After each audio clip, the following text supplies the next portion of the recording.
Госпожа Хюсменова. 1 минута. Благодаря, господин председател.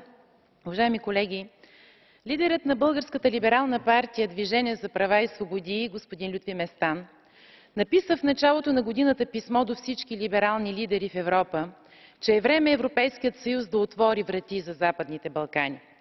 Ситуацията в Македония доказва проницателността на тази теза и ни провокира да настояваме за проактивна политика на Съюза за по-бързото интегриране като гаранция за запазване на териториалната й цялост и на мира в нея.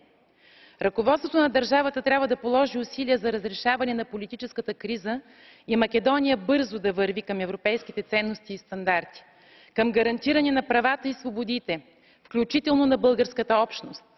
Добър пример е българският етнически модел, който осигури мирен преход от тоталитаризъм към демокрация в страната ни.